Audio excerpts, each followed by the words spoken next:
आप लोगों ने एक चिट्ठी बनाई है, वो हमने देखी पढ़ी। उसका एक वन लाइनर ये है कि बीजेपी को किसान विरोधी नीतियों के कारण सजा दीजिए इस चुनाव में। इसका सरल भाषा में अर्थ ये कि आप ये कह रहे हो कि बीजेपी के खिलाफ वोट करो भाई सब लोग।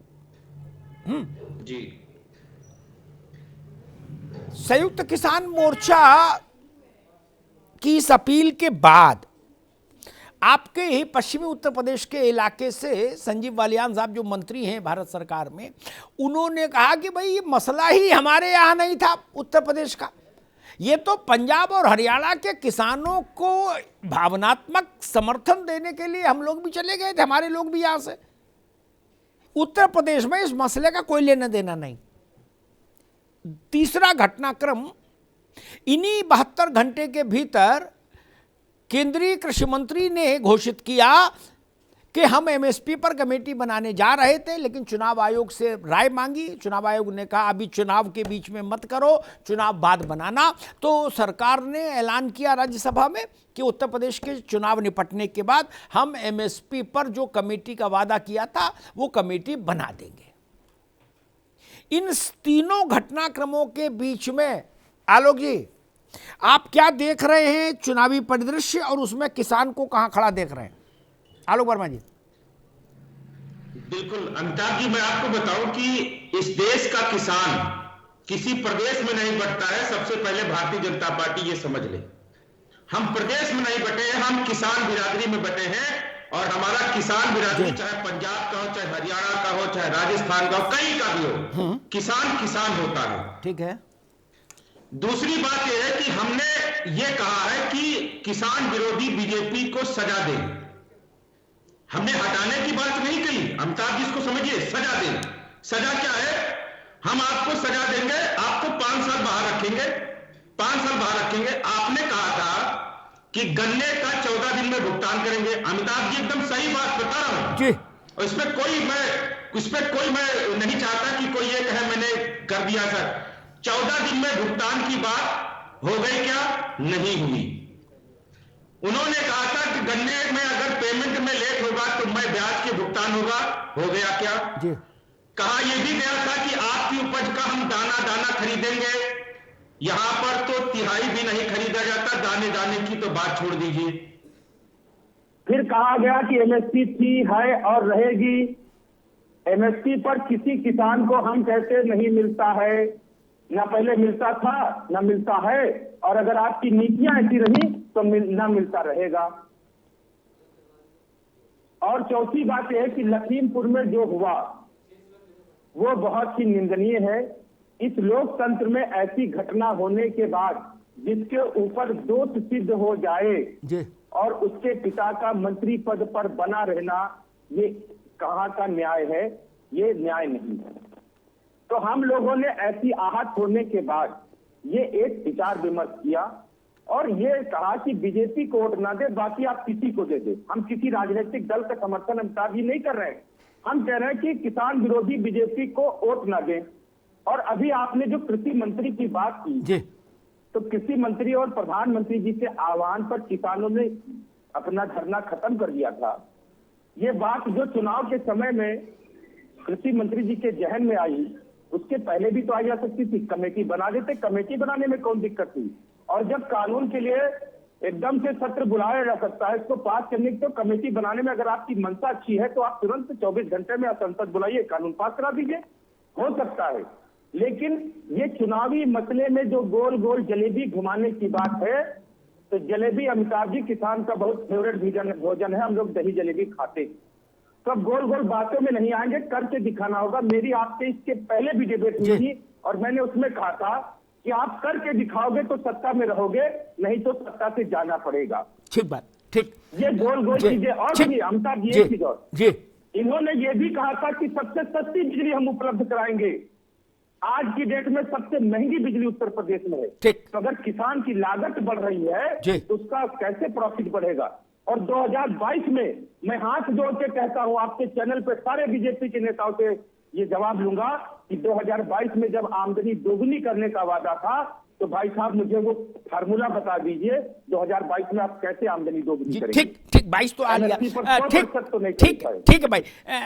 आलोक वर्मा जी, भारतीय जनता पार्टी वाले, वर्मा जी आपने सुना किसान यूनियन को, मैं उसको समराइज कर दूं। वो कह रहे सबसे महंगी बिजली आप दे रहे हो सस्ती बिजली के नाम पर, एक। दूसरा वो कह रहे एमएसपी पर कमेटी बनानी थी तो पहले ही बना देते, ये चुनाव का इंतजार क्यों किया कि फंस जाए, गोल गोल जलेबी बना दी। तीसरी बात वो कह रहे हैं कि ये 14 दिन में गन्ने का भुगतान केवल शब्दों में रहा, लेटर इन स्पिरिट में जमीन पर नहीं उतरा। चौथी बात भारतीय किसान यूनियन कह रही है कि ये कहा गया था कि अगर भुगतान में देरी होगी, गन्ने के भुगतान में, तो उस देरी का ब्याज, उतने हिस्से का ब्याज भी देंगे। बोले ब्याज छोड़ो, मूल नहीं मिल रहा। इसलिए और पांचवी बात वो कह रहे कि लखीमपुर में जो कांड हुआ, थार चढ़ाई कांड, उसमें टेनी के लड़के के खिलाफ चार्जेस फ्रेम हो जाने के बाद भी टेनी को मंत्रिमंडल में क्यों बनाए रखा गया, इसलिए भाजपा के खिलाफ हैं हम लोग। आलोक जी, कुल मिला के ये 6 बातें मुझे समझ में आई जो वो कहना चाहते हैं। कैसे रिस्पॉन्ड करेंगे भाई? अमिताभ भाई, जो आलोक भाई हमारे कह रहे थे सारी बातों का रिस्पॉन्ड करेंगे जी। और मैंने क्या 2 रोज पहले जो है मुख्यमंत्री जी ने भी क्या हमने किया है पिछले 5 सालों में और उससे पहले 10 साल में क्या हुआ है, सब कुछ बाकायदा प्रेस कॉन्फ्रेंस में आप भी, आपके भी प्रतिनिधि शायद वहां मौजूद थे, बाकायदा डेटा के साथ जो है उन्होंने बात रखी थी। हम सारे, चाहे वो प्रवक्ता हो चाहे कोई कार्यकर्ता हो, समाजवादी पार्टी जैसा काम हम लोग नहीं करते। हम अपने हाथ में, एक हाथ में अपना हिसाब रखते हैं 5 सालों में 10 सालों में हमने क्या कुछ किया, और दूसरे हाथ में वो किताब भी रखते हैं जिसमें दूसरे दलों ने उत्तर प्रदेश के लिए, हिंदुस्तान के लिए क्या कुछ किया। हमारे साथी बहुत सारी बातें बोल रहे थे, मैं उस पर भी बोलूंगा। नरेंद्र तोमर जी ने, माननीय कृषि मंत्री जी ने साफ साफ कह दिया कि उनके सामने दिक्कत क्या थी। हिंदुस्तान के प्रधानमंत्री जी ने जो वादा किया था उस पर सरकार चलना चाहती है, लेकिन जब उन्होंने प्रस्ताव चुनाव आयोग को भेजा तो चुनाव आयोग ने कहा कि आलोक जी बाकी आप जवाब देना, मैं एक छोटा सा छेपक जोड़ दूं, बाकी आप जवाब देना, अभी आप ही के पास रहेंगे। मैं तोमर साहब की इस बात से सहमत नहीं हो सकता। किसान यूनियन अपनी जाने क्यों। जब ये 3 कानून वापस हुए उसमें और आचार संहिता लगने में बहुत काफी समय मिला था, ठीक। कानून कमेटी बनाने के लिए 1.5 पैरे का आर्डर जारी होता मुश्किल से, उसको टाइप करने में 20 मिनट 15 मिनट 10 मिनट इससे ज्यादा नहीं लगता। कोई पार्लियामेंट थोड़ी नहीं बुलानी थी कमेटी बनाने के लिए। आप 1000 कमेटी बना लो 5 मिनट में बैठे बैठे, कमेटी तो बनानी थी भाई, कानून तो पास कराना नहीं था। इसलिए वो मसला अलग है। अब आप बताओ जी। सरकार के तौर पर जब हम 3 कानून लाए थे, 3 कृषि कानून लाए थे जी, तब भी ये सवाल आप कर रहे थे। हम तो पॉजिटिव मंशा से ही तीनों कानूनों को लेकर के आए थे। बहुत सारे सवाल अमिताभ जी आपने भी उस समय उठाए थे जी। तो मुझे लगता है कि जब हमने तीनों कानूनों को किनारे किया और हमने कहा कि किसानों की बेहतरी के लिए, किसानों की भलाई के लिए कुछ ऐसी कमेटी बैठनी चाहिए, कुछ ऐसी उच्च स्तरीय कमेटी होनी चाहिए जिसमें विशेषज्ञ हों, वैज्ञानिक हों, अर्थशास्त्री हों, जिसमें राज्यों के भी प्रतिनिधि हों, किसानों के भी प्रतिनिधि हों और केंद्र सरकार के भी प्रतिनिधि हों। ठीक, मसला यहां पर आ गया, नेताओं के मन में क्या वो तो पता ही लग जाता है, लेकिन किसान के मन में क्या वो जानना ज्यादा जरूरी है, क्योंकि नेता वोट क्रिएट नहीं कर सकता। लोकतंत्र में सबसे बड़ी और सबसे खूबसूरत और सबसे कीमती बात ही ये है, कितने भी ऊंचे सिंहासन पर बैठो, कितने भी अच्छे कपड़े पहनो, कितनी भी महंगी गाड़ी में चलो, जहाज में उड़ो, क्या, लेकिन 5 साल में एक दिन तो ऐसा आता है जब ननकू की भी सुननी पड़ती है और रज्जाक की भी सुननी पड़ती है। मैं तो सिर्फ उसी एक दिन के लिए 5 साल लोकतंत्र पर फिदा रहता हूं, सिर्फ एक दिन के लिए, जिस दिन वोट पड़ता है। नहीं, वरना तो फिर राजशाही और लोकतंत्र में कोई फर्क ही नहीं। किसान की मन की बात क्या आपको क्या समझ में आ रही समाजवादी पार्टी को? समाजवादी पार्टी हमेशा किसानों के साथ रही है और जब भी मौका मिला है किसानों के लिए काम किया है। पिछले 5 सालों में जो किसानों की नाराजगी देखने को मिली है वो कहीं ना कहीं इसलिए मिली है कि शुरुआत से ही उन्हें धोखा दिया गया। दोगुनी आय के सपने दिखा के उनके वोट लिए गए। दोगुनी आय तो नहीं हुई, खर्चा दोगुना जरूर हो गया है। अभी जैसे भाई आलोक वर्मा बोल रहे थे कि बिजली, नो डाउट पूरे देश में सबसे महंगी बिजली उत्तर प्रदेश में है। किसानों के लिए लागत डबल हो गई है, इनकम कम हो गई है। उसके बाद कृषि कानून लाया गया, कितने किसानों की जान जाने के बाद कृषि कानून वापस लिया गया। वापसी पे जो शर्त लगाए गए, जिन बिंदुओं पे वापस लिया गया, आज तक वो नहीं पूरा हुआ। तो छलावा जो है वो लगातार होता ही जा रहा है। और अब ये बयान दिया जा रहा है, अभी आलोक वर्मा भाजपा से बोल रहे हैं कि हम एक ऐसी कमेटी बनाना चाह रहे थे जिसमें एक्सपर्ट्स हो। तो ऐसी एक्सपर्ट की टीम बनाने में कितना समय लगेगा भाई? जब कोरोना काल में अमिताभ जी उत्तर प्रदेश में टीम 11 बनी थी, उसमें एक भी मेडिकल एक्सपर्ट नहीं था। आज ये बघार रहे बैठ के। मैं ऐसा मानता हूं, सारी पार्टियां कहती हैं कि हमने तो किसान के नाम का ही सिंदूर अपनी मांग में भर रखा है, लेकिन सच्चाई ये है कि किसान के साथ न्याय किसी पार्टी ने नहीं किया। ठीक, आप लोग तो जब से प्रवक्ता हुए मान लो तब से देख रहे होंगे, हम लोग भी देख रहे हैं, ठीक ना। किसान को इसी देश में हम भी रह रहे हैं, ऐसा तो नहीं कि हम लंदन में बैठ के ये कर रहे हैं शो, ठीक। और जितना आप किसान से मिलते हो उससे ज्यादा नहीं तो बराबर तो मिलते ही हम भी, ठीक। हम किसान के घर में, हमारे घर में खेती किसानी होती रही। हमने मेरे ख्याल से नारायण दत्त तिवारी और उससे विश्वनाथ प्रताप और उस तरह से उस समय से लेके उत्तर प्रदेश की बात करें तो आज तक जितने मुख्यमंत्री सरकारें हुई सबके दौर देख लिए।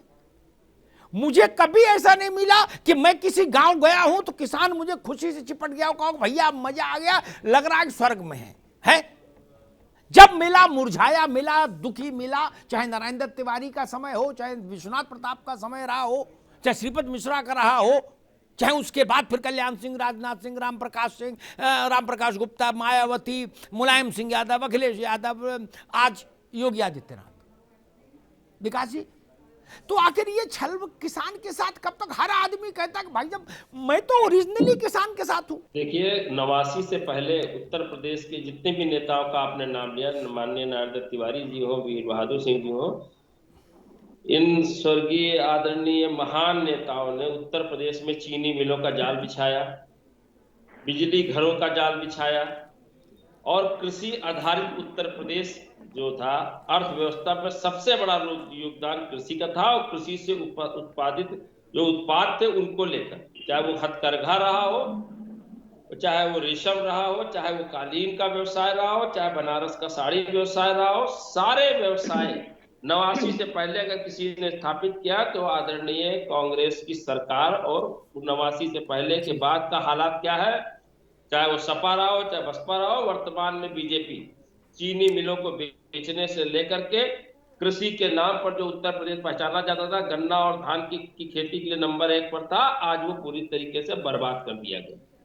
जब से भाजपा सत्ता में आई, धर्म और जात के नाम पर किसानों को बांट दिया गया, उनसे जुड़ी योजनाओं को किसान, आपने देखा बुनकर उद्योग केवल इसीलिए हथकरघा इसीलिए बंद कर दिया गया क्योंकि वो एक किसी वर्ग विशेष का व्यवसाय था, और उसको धार्मिक चश्मे में देखते रहे और देश को नफरत विघटन और बंटवारे में करते रहे, और लोगों ने अपनी अपनी बात अपनी अपनी सरकारों को जस्टिफाई करते रहे और सरकारें बनती रही, लॉ एंड ऑर्डर के नाम पर और किसानों के उत्पीड़न के नाम पर जाती आती रही। पर कांग्रेस की सरकार जब से गई तब से उत्तर प्रदेश का विकास वहीं पर थम गया। 1 मेगावाट बिजली नहीं बनी और एक भी बिजली घर स्थापित नहीं किया गया इन 32 सालों में।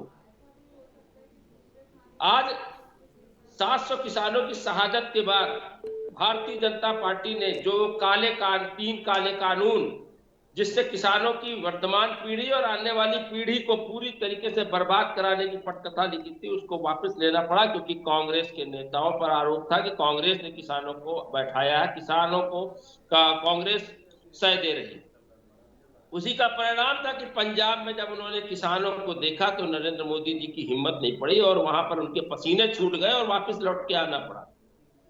700 लोग नहीं उपस्थित थे, 70,000 कुर्सी लगाए हुए थे। आज मैसेज जा चुका है कि किसान विरोधी भारतीय जनता पार्टी ने आज जो वादा किया था दोगुनी आय करने का, स्वामीनाथन रिपोर्ट लागू करने का, वो सारे फेल हो गए।